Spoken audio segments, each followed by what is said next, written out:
বিজেপির বহরমপুর সাংগঠনিক জেলার সভাপতি হলেন মলয় মহাজন। এতদিন এই সাংগঠনিক জেলার সভাপতি ছিলেন শাখারত সরকার। মঙ্গলবার জেলা সভাপতি নির্বাচনের জন্য মনোনয়নপত্র জমা দেওয়ার শেষ দিন ছিল। জেলা সভাপতি নির্বাচনে একমাত্র বিজেপির মুর্শিদাবাদ জেলার সাধারণ সম্পাদক মলয় মহাজন মনোনয়নপত্র জমা দেন।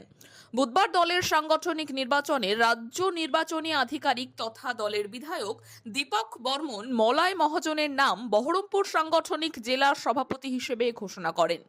চলুন শুনে নেওয়া যাক মলয় মহাজন কি বলছেন। বহরমপুর সাংগঠনিক জেলায় শুধুমাত্র একজনই নমিনেশন করেছিল, সেই সুবাদে আমি জেলা সভাপতি বিনা প্রতিদ্বন্দ্বিতায় যাকে বলে নির্বাচিত হয়েছি। এটাই আপনি যেটা শুনতে চাইলেন, এটা মেসেজ যে দল সিদ্ধান্তই নিয়েছে যে আমরা ঐক্যবদ্ধভাবে আমরা এবার লড়াইতে নামছি।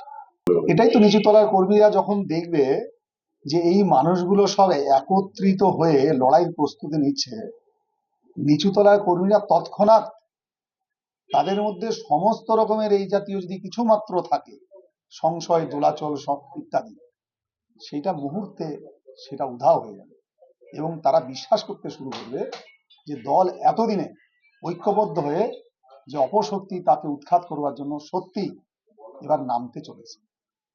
অ্যাকচুয়ালি সংখ্যালঘু তো মুর্শিদাবাদ জেলায় আমরাই, মানে হিন্দুরা সংখ্যালঘু, মুসলমানরা সংখ্যাগুরু, কিন্তু আমাদের পার্টিতে হিন্দু মুসলমান সবাই আছে, আমাদের সংখ্যালঘু সেল আছে।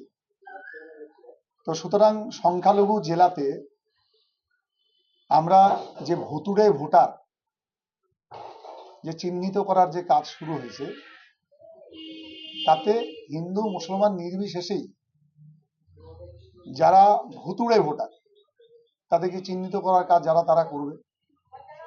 কিন্তু আমরা চর্চা করে দেখেছি যে সীমান্তবর্তী জেলা হওয়ার কারণে মুর্শিদাবাদের যে সীমান্তবর্তীগুলি যে ব্লকগুলো আছে, সেখানে বাংলাদেশি অনুপ্রবেশকারী প্রচুর ভোটার আমাদের ভোটার লিস্টে ঢুকে পড়েছে।